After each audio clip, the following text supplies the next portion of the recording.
திருப்பலி வாசகங்கள் ஜனவரி 16 2026. பொதுக்காலம் முதல் வாரம் வெள்ளி. முதல் வாசகம் சாமுவேல் முதல் நூலிலிருந்து வாசகம். அந்நாள்களில் இஸ்ரேலின் பெரியோர் அனைவரும் ஒன்று கூடி சாமுவேலிடம் இராமாவுக்கு வந்தனர். அவர்கள் அவரிடம், இதோ உமக்கு வயது முதிர்ந்துவிட்டது, புதல்வர்கள் வழிமுறைகளில் நடப்பதில்லை.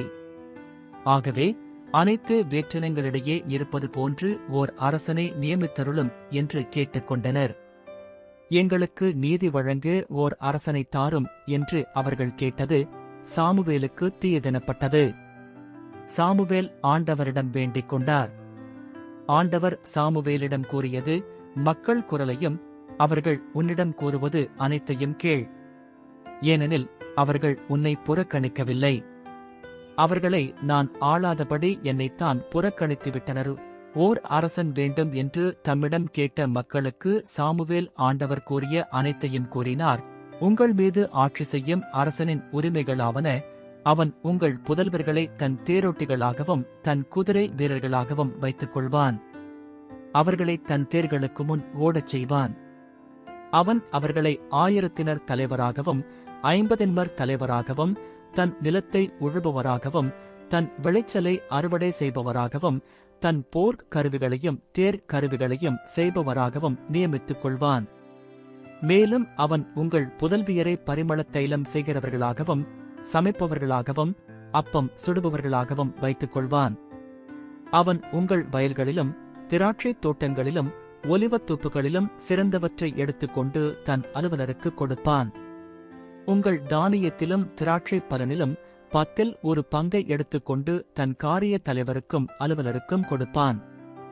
உங்கள் வேலைக்காரரையும் வேலைக்காரிகளையும் உங்கள் கால்நடைகளில் சிறந்தவற்றையும் உங்கள் கழுதைகளையும் தன் சொந்த அலுவலுக்காக பயன்படுத்துவான். உங்கள் மந்தைகளில் 10 ஒரு பங்கு எடுத்துக்கொள்வான். நீங்கள் அவனுக்கு பணியாளர்களாய் இருப்பீர்கள். அந்நாளில் நீங்களே உங்களுக்காக தேர்ந்து கொண்ட அரசனை முன்னிட்டு முறையிடுவீர்கள். அந்நாளில் ஆண்டவர் உங்களுக்கு செவி கொடுக்க மாட்டார்.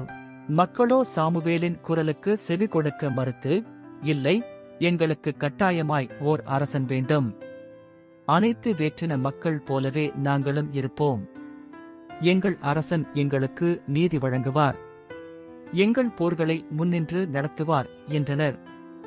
மக்கள் கூறியவை அனைத்தையும் சாமுவேல் கேட்டு அவற்றை ஆண்டவர் காதில் போட்டு வைத்தார். ஆண்டவர் சாமுவேலிடம் கூறியது, அவர்கள் குரலுக்கு செவி கொடுத்து அவர்கள் மீது ஓர் அரசனை ஆளச் செய். ஆண்டவரின் அருள்வாக்கு. இறைவா, உமக்கு நன்றி. பதிலுரை பாடல். பல்லவி. ஆண்டவரின் பேரன்பை நான் என்றும் பாடுவேன். விழாவின் பேரொலியை அறிந்த மக்கள் பேறு பெற்றோர். ஆண்டவரே, முகத்தின் ஒளியில் அவர்கள் நடப்பார்கள். அவர்கள் நாள் முழுவதும் பெயரில் களிகூர்வார்கள். உமது நீதியால் அவர்கள் மேன்மை அடைவார்கள். பல்லவி. ஆண்டவரின் பேரன்பை நான் என்றும் பாடுவேன். ஏனெனில் நீரே அவர்களது ஆற்றலின் மேன்மை. உமது தயவால் எங்கள் வலிமை உயர்த்தப்பட்டுள்ளது. நம் கேடயம் ஆண்டவருக்கு உரியது. நம் அரசர் இஸ்ரேலின் தூயவருக்கு உரியவர். பல்லவி. ஆண்டவரின் பேரன்பை நான் என்றும் பாடுவேன். நற்செய்திக்கு முன் வாழ்த்துளி. அல்லேலுயா, அல்லேலுயா. நம்மிடையே பெரிய இறைவாக்கினர் ஒருவர் தோன்றியிருக்கிறார். கடவுள் தம் மக்களை தேடி வந்திருக்கிறார். அல்லேலுயா.